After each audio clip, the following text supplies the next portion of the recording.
Hi అండి. Please subscribe చేసుకోండి మన ఛానల్ని. ముందుగా అయితే ఈరోజు నెల్లూరు చేపల పులుసు చేస్తున్నానండో. ఇది చాలా సింపుల్గా టేస్టీగా అదిరిపోతుంది. మీరు కూడా ట్రై చేసేయండి ఒకసారి. దానికి కావాల్సినవి చెప్తున్నాను. ముందుగా అయితే గ్యాస్ వెలిగించేసుకున్నాను. అందులో వేరుశనగ నూనె వేసేసాను. ఆవాలు, జీలకర్ర, తెల్లగడ్డలు, ఎర్రగడ్డలు వేసేసుకున్నానండి. పచ్చిమిర్చి వేసుకున్నాను. టమోటాలు వేసుకుంటున్నాను. బాగా వేగనిచ్చేసానండి. బాగా నూనెలో వేగిపోతున్నాయండి. కారము, పసుపు, ఉప్పు వేసుకున్నాను. పచ్చివాసన పోయేంత వరకు వేగనిస్తున్నాను.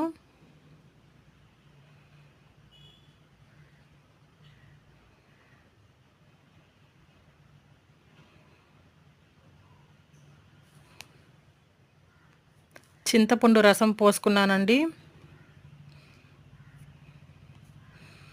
ఒకసారి మళ్ళీ బాగా కలబెడుతున్నాను అవన్నీ.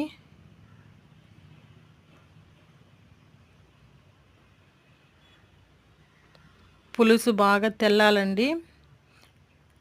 మూత పెట్టుకుంటున్నాను.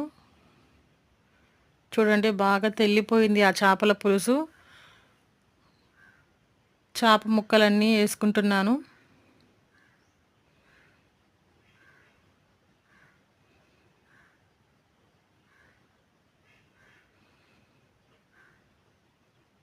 చేప ముక్కలు బాగా ఉడికాయండి. మామిడికాయ ముక్కలు వేసుకుంటున్నాను. నెల్లూరు చేపల పులుసు అంటే మామిడికాయ ముక్కలు ఉండాలండి, లేకపోతే ఆ కర్రీ అసలు బాగుండదు. మామిడికాయ ముక్కలు వేసేసుకున్నాను. గింటితో కలబెట్టకూడదండి.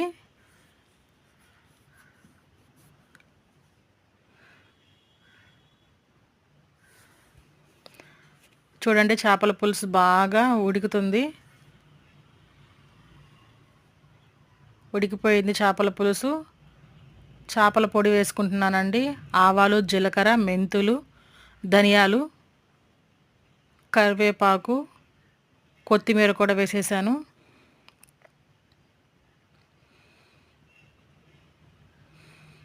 అంతేనండి, చేపల పులుసు రెడీ అయిపోయింది. ఆ ముక్కకు కూడా పులుసు కారం బాగా పట్టిందండి, ఉప్పు అంతా. టేస్టీ టేస్టీ చేపల పులుసు రెడీ అయిపోయింది. మన నెల్లూరు చేపల పులుసు అంతేనండి. వేడి వేడి రైసు, చేపల పులుసు సూపర్ కాంబినేషన్ అండి. Bye bye.